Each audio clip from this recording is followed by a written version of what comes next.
Les aéroports font partie des endroits les plus visités et en même temps les plus mystérieux qui soient. Découvrons ce qui s'y passe en coulisses et quels sont les secrets qu'ils cachent. Certains aéroports emploient des personnes spéciales appelées profileurs.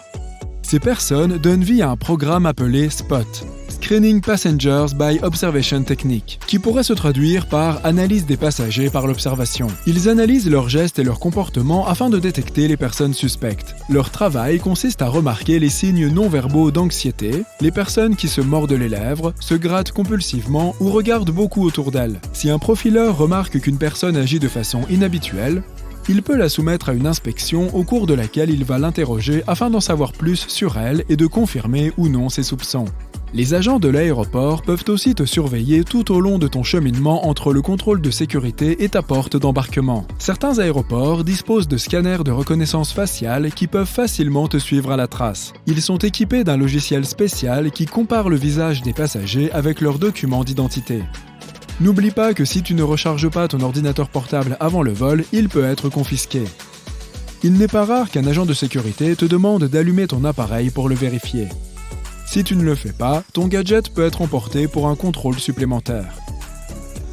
Pour des raisons de sécurité, il est crucial de s'assurer qu'il n'a pas été trafiqué ou modifié d'une manière qui pourrait causer des dommages pendant le vol. Emporter une brosse à dents électrique dans ton bagage enregistré peut attirer des ennuis. Les brosses de certains fabricants contiennent des piles au lithium, et celles-ci peuvent entraîner de graves problèmes en vol.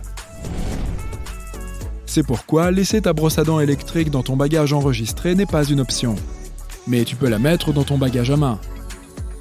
Et si elle fonctionne avec des piles standards, tu peux la mettre où tu veux. Tous ceux qui ont déjà pris l'avion connaissent la règle de l'interdiction des liquides. Mais tout le monde ne sait pas que cette règle s'applique aussi au beurre de cacahuète, au dentifrice, aux crèmes, aux lotions, au maquillage liquide, aux lampes à lave, aux boules à neige, à certains types de médicaments, aux déodorants et même aux semelles de chaussures en gel.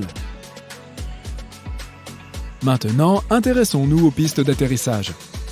Les aéroports font payer aux compagnies aériennes d'énormes redevances pour atterrir sur leurs pistes certains jours et à certaines heures.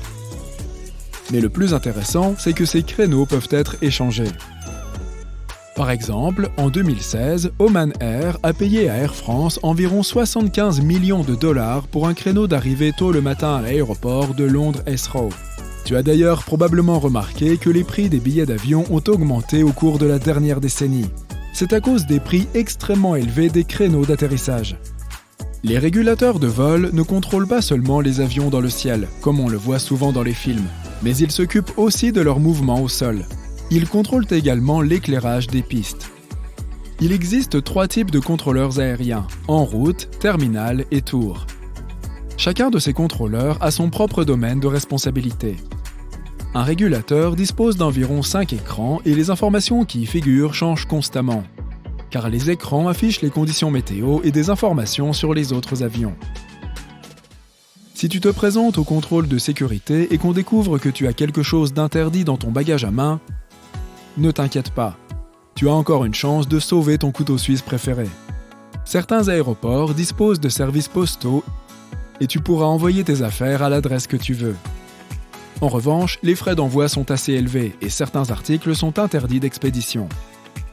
Les aéroports peuvent rapidement revendre ton bagage perdu. Bien sûr, tu as une chance de récupérer ta valise qui a voyagé vers une autre destination. Mais il est tout aussi probable que tu ne la revoies plus jamais. Les aéroports ont le droit de vendre les objets perdus lors d'une vente aux enchères. La plupart des aéroports organisent chaque année une vente de bagages perdus.